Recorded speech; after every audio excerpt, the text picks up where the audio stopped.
2026 का साल आ रहा है, लेकिन क्या आप जानते हैं कि इस साल दुनिया बदल सकती है। कुछ बाबा और वैज्ञानिक चेतावनी दे रहे हैं, जो नहीं समझेगा वह नहीं बच पाएगा। शहरों में अजीब घटनाएं शुरू हो चुकी होंगी, आसमान के रंग बदल जाएंगे, मौसम अचानक बेतरतीब हो जाएंगे। लोग समझ नहीं पा रहे होंगे कि क्या हो रहा है। क्या यह सिर्फ अफवाह है या सच में यह दुनिया का आखिरी साल हो सकता है। इस वीडियो में हम बताएंगे वो सब रहस्य जिसे सुनकर आपके होश उड़ जाएंगे। यह कहानी आपकी सोच बदल देगी। 2026 का साल आ रहा है, लेकिन कुछ लोग दावा कर रहे हैं कि इस साल दुनिया के लिए बड़ा खतरा है। क्या यह सच में आखिरी साल होगा? क्या हम बच पाएंगे? दुनिया समान लग रही होगी, लोग अपने कामों में व्यस्त होंगे, बच्चे खेल रहे होंगे, शहरों की गाड़ियाँ की आवाज़ें, टीवी और मोबाइल, घर पर खबरें, लेकिन हवा में कुछ अजीब बदलाव महसूस हो रहा होगा। धीरे धीरे अजीब घटनाएं होने लगेंगी, सूरज का रंग बदलने लगेगा, समुद्रों में लहरें उठने लगेंगी और मौसम अचानक बदलने लगेगा। लोग डर के मारे अपने घरों में बंद हो जाएंगे। सोशल मीडिया और न्यूज़ चैनल पर अचानक डरावनी खबरें आने लगेंगी।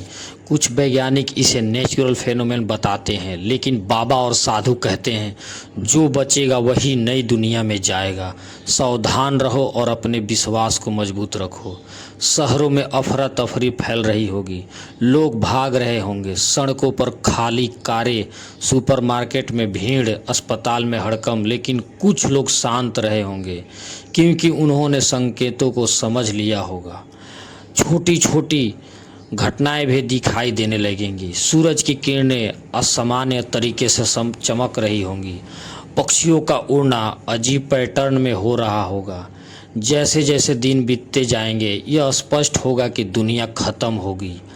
यह कॉस्मिक शिफ्ट है, पृथ्वी का ट्रांसफॉर्मेशन। जो लोग विश्वास और समझ के साथ तैयार होंगे वही नई दुनिया में कदम रखेंगे। कुछ लोग पैनिक में होंगे, कुछ लोग आशा और समझ के साथ सुरक्षित जगहों की ओर बढ़ रहे होंगे। मुख्य पात्र ने अपने परिवार और दोस्तों को संभाला, उन्हें समझाया कि डर के बीच भी विश्वास और तैयारियां ही सुरक्षित रखती है। 2026 का साल आया, कुछ खोया कुछ पाया, लेकिन एक सच है, मानव का विश्वास और साहस ही उसे सुरक्षित रखता है। भय के बीच भी आशा और समझ ही सबसे बड़ी शक्ति है। लोग धीरे धीरे नॉर्मल जीवन जीने लगेंगे, लेकिन उनके दिल में यह अनुभव हमेशा रह गया होगा कि प्रकृति और ब्रह्मांड के रहस्यों को समझने और उनका सम्मान करने के लिए इंसान सुरक्षित नहीं रह सकता है।